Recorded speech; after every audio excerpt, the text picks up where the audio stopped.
సూర్యుణ్ణి ఏ ఏ సమయాల్లో చూడకూడదు? ఉదయించే సమయము, అస్తమించే సమయము, మిట్ట మధ్యాహ్న సమయమున సూర్యుణ్ణి సూటిగా చూడరాదు. అట్లే గ్రహణ సమయాల్లోనూ వీక్షించకూడదు. ఆయా సమయాల్లో సూర్యుని నుంచి వెలువడే కిరణాలు మానవ శరీర నిర్మాణానికి హాని చేస్తాయి. దానితో పాటు మేఘాలు తమ ధర్మాన్ని నిర్వర్తిస్తున్నప్పుడు పరుగులు పెట్టకూడదు. అలా చేయవద్దనడానికి కారణం పరిగెత్తే వారి మీద పిడుగులు పడే అవకాశం ఉంది. భగవద్గీతను 12వ అధ్యాయం నుంచి ఎందుకు చదవమంటారు? దేనికి? భగవద్గీతలో తొలి అధ్యాయము దుఃఖానికి సంబంధించిన అనేక విషయాలతో ఉంటుంది. అదే 12వ అధ్యాయంతో ప్రారంభించడం ద్వారా ఆ అధ్యాయంలో అమృతమైన వాక్కులను ఆకళింపు చేసుకొని ఆపై ఎలాంటి దుఃఖహేతు సంబంధితమైనవి చదివినా మనోవికారం కలగదని అలా చదవమంటారు. మానవునికి ఎన్ని జన్మలు ఉన్నాయి? సకల ప్రాణికోటి అనగా 84 లక్షల జీవరాశులున్నాయి. అందులో చివరి జన్మ మానవ జన్మ. అట్టి దుర్లభమైన మానవ జన్మను బుద్ధితో ధర్మ, అర్థ, మోక్ష కామాలను తగు విధంగా ఆచరిస్తే ఆపై జన్మలు ఉండవు. ఆపై మోక్షమే. లేదంటే మళ్ళీ అన్ని జన్మలు ఎత్తుకుంటూ తిరిగి మానవ జన్మ ఎత్తి ఆత్మజ్ఞానం పొందగలిగితే సరి. లేదంటే మళ్ళీ. అష్టపాశములంటే ఏవి? అష్టపాశములు మానవుణ్ణి బంధించి సంసార సాగరాన ఈదిస్తున్నాయి. దయ, శంఖ, భయం, లజ్జ, జుగుప్స, కులం, శీలం, జాతి. పంచమహాపాతకములు ఏవి? బంగారాన్ని దొంగలించడము, మద్యం సేవించడము, బ్రహ్మహత్య, గురుపత్నితో సరసము, ఈ 4 పాపాలను చేసేవారితో స్నేహం. ఇవి పంచమహాపాతకములు. నవగ్రహ ఆరాధన రహస్య ఫలములు. సూర్యుణ్ణి ఆరాధిస్తే అనేక అనారోగ్యములు తొలగిపోతాయి. చంద్రుణ్ణి ఆరాధిస్తే మనోధైర్యం పెరుగుతుంది. బుధగ్రహాన్ని ఆరాధించడం ద్వారా చక్కటి విద్య, గురుగ్రహాన్ని సేవించడం ద్వారా శుభవార్తలను పొందుతారు. శుక్రుణ్ణి ఆరాధిస్తే సుఖాలు లభ్యమవుతాయి. శనిని పూజిస్తే దీర్ఘాయువు కలిగి ఆరోగ్యంగా వెలిగిపోతాడు. రాహుగ్రహాన్ని ఆరాధిస్తే తక్షణమే అనారోగ్యము తొలగును. కేతువుని సేవిస్తే సంపదలు సౌఖ్యాలు లభిస్తాయి. శ్రీరామకోటి కోటి కన్నా తక్కువ వ్రాయవచ్చా? శ్రీరామకోటి వ్రాయడం ద్వారా మనసు ప్రశాంతమవుతుంది, ఏకాగ్రతను పొందుతుంది. మంచి పని ఎంత చేస్తే అంత ఫలితం ఉన్నట్టే. ఎంత శ్రీరామకోటిని రాస్తే అంత ఫలము. భగవత్ప్రాప్తికి రామకోటి సులభదారి. బ్రహ్మహత్యా పాతకము ఎంతటి పాపము? బ్రాహ్మణుడు అనగా బ్రహ్మజ్ఞానాన్ని పొందినవాడు.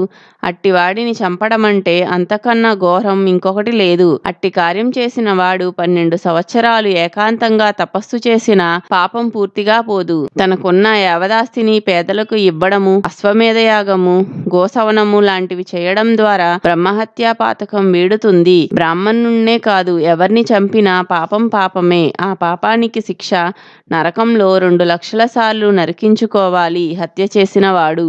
ఈ నక్షత్రాన పుష్పవతి అయితే ఏ ప్రభావం ఉంటుంది? ఆడపిల్ల పుష్పవతి అవ్వగానే నక్షత్రం చూసుకుంటారు.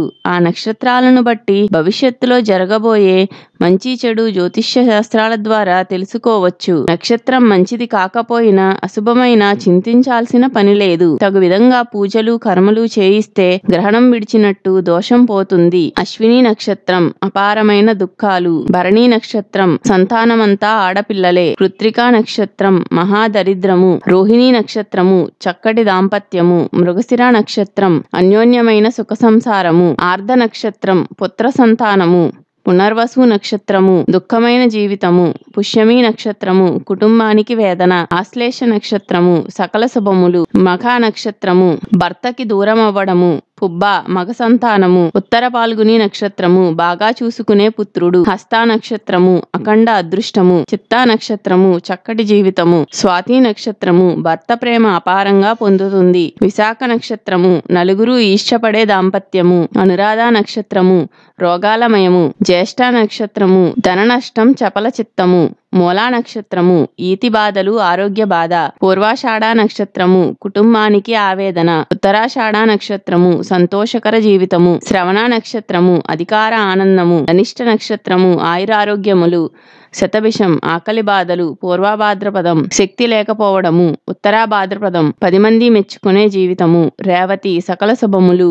నవగ్రహాలు వక్రదృష్టితోనూ శుభదృష్టితోనూ చూస్తే కలిగే లాభాలు నష్టాలు. రవి సర్వగ్రహాలకి అధిపతి, ప్రాణశక్తికి మూలకారకుడు, సహస్రకిరణుడు, రోగనిరోధక శక్తిని పెంచుతాడు, కుటుంబంలోని సభ్యుల మధ్య అవగాహనను కలుగజేస్తాడు, స్త్రీలకి ఆభరణాలను, పురుషులకు కీర్తిని ఇస్తాడు. తూర్పు దిక్కుకి అధిపతి అయిన రవి వక్రదృష్టితో చూస్తే అయినవారి మధ్య గొడవలు, నమ్మిన వారే మోసం చేయడము, వ్యాపార ఆరోగ్య ఆర్థిక సమస్యలను తెచ్చిపెడతాడు. రవి శనితో కలిస్తే కొత్త రోగాన్ని కలిగిస్తాడు. ఇంద్రునితో కలిస్తే మానసికంగా కృంగదీస్తాడు. చంద్రుడు ఔషధీనాథుడని పేరు. పితృదేవతలకిదే స్థానము. నీటికారకుడైన చంద్రుడు మానవుణ్ణి విశేషంగా ఆకర్షిస్తాడు. తెల్లని వస్తువులను ఇష్టపడే చంద్రుడు మనసుకు మనశ్శాంతిని ప్రసాదిస్తాడు. శత్రువుని కూడా మిత్రుణ్ణి చేస్తాడు. కోపాన్ని, అహాన్ని నియంత్రించి అనేక అవరోధములు రాకుండా చేస్తాడు. అలాగే ఇంట్లో అనారోగ్యాలను సృష్టిస్తాడు. ధన నష్టము, వ్యాపార నష్టము కలుగజేస్తాడు. అయిన వారిని, ప్రేమించిన వారిని విడదీస్తాడు.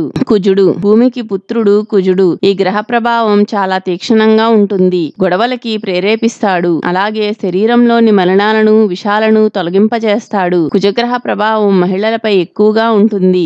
ఆవేశపూరిత నిర్ణయాలని నిర్ణయించేలా ప్రభావం చూపుతాడు. కామాన్ని, వ్యసనాలని ప్రేరేపిస్తాడు. అదే రాహువుతో కలిస్తే ఇక చెప్పనవసరం లేదు. రవితో కలిస్తే సమాజం కోసం సర్వశక్తులు ఒడ్డి పోరాటం జరుపుతాడు. రక్త సంబంధిత వ్యాధులు వస్తాయి. కుజుడు బలంగా ఉంటే మంచి ఉద్యోగం వస్తుంది. కుజునకు అధిష్టాన దేవత సుబ్రహ్మణ్యేశ్వర స్వామి. ఈ స్వామిని పూజిస్తే చక్కటి ఫలితాలు కలుగుతాయి. బుధుడు తారాచంద్రుల పుత్రుడు బుధుడు వ్యాపారంపై, అన్నదమ్ముల సఖ్యతపై, కుటుంబ ఆరోగ్యాలపై తన ప్రభావాన్ని చూపుతాడు. శుక్రునితో కలిస్తే తెలివితేటలను పెంచుతాడు. మనిషిని ఉన్నతుడిగా చేసిన, అవివేకిగా చేసిన ఈ గ్రహమే కారణము. రచయితలకు, కవులకు, కళాకారులకు ఈ బుధగ్రహం అపార కీర్తినిస్తుంది. అదే వ్యతిరేకిస్తే బుద్ధి మందగిస్తుంది. రాతాగీత రెండూ గాడి తప్పుతాయి. అదే శనితో కలిస్తే అన్ని విషయాల్లోనూ అవరోధాలే. శని, రాహువులు కలిస్తే తలకు సంబంధిత సమస్యలొస్తాయి. బుధునకు అధిదేవత శ్రీ మహావిష్ణువు. ఆయన్ని పూజించి ఈ గ్రహాన్ని ప్రసన్నం చేసుకోవాలి.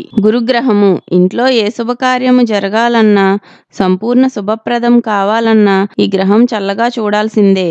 గురుబలం లేకపోతే ఎంతటి శక్తి సామర్థ్యాలున్నా విడకపడిపోవాల్సిందే. ఈ గురుగ్రహమే ధర్మ నడవడికకు అవకాశం కల్పిస్తుంది. ఈ గురుగ్రహానికి అధిదేవత బ్రహ్మ, అధిష్టాన దేవత మహాశివుడు. శుక్రుడు భృగు మహర్షి పుత్రుడు. ధనానికి, సుఖాలకి, కీర్తికి ఇతనే కారకుడు. కామాన్ని శాసించేవాడు. వీర్యంను వృద్ధి చేసేవాడు. శుక్రగ్రహ ఆశీస్సులు లేనిదే సుఖమన్నది తెలియదు, సంతోషమన్నది అనుభవించలేరు. స్త్రీలకు సౌభాగ్యాన్ని, సంతోషాన్ని, ఆభరణాలను ఇచ్చేది శుక్రుడు. యంత్ర, మంత్ర, తంత్ర, సంగీత, సాహిత్యాలు ఈ గ్రహ ప్రభావంతోనే వన్నెకొస్తాయి, పేరు తెచ్చి పెడతాయి. వ్యసనాలకు, భోగాలకు ఇతనే కారకుడు. శుక్రుడు అనుకూలించకపోతే అన్నీ బాధలే. స్త్రీలకు అనేక సమస్యలు, నిద్ర పట్టనీయడు, అపకీర్తి, భార్యాభర్తల మధ్య గొడవలు, చేయాల్సినవన్నీ చేస్తాడు. శుక్రునకు అధిష్టాన దేవత శ్రీ రాజరాజేశ్వరీ దేవి. శని గ్రహము ఈ గ్రహం పేరు ఎత్తితేనే అరికాలి నుంచి వణుకు ప్రారంభమవుతుంది. శని సూర్యుని పుత్రుడు.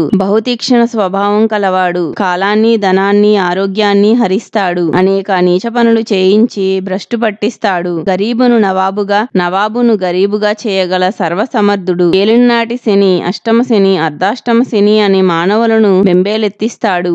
రాహువు ఈ గ్రహానికి అనుకూలంగా పనిచేస్తాడు. మానవుని అహంకారాన్ని అణిచి ధర్మశీల గుణాలను కలిగిస్తాడు. సోమరితనాన్ని పెంచుతాడు.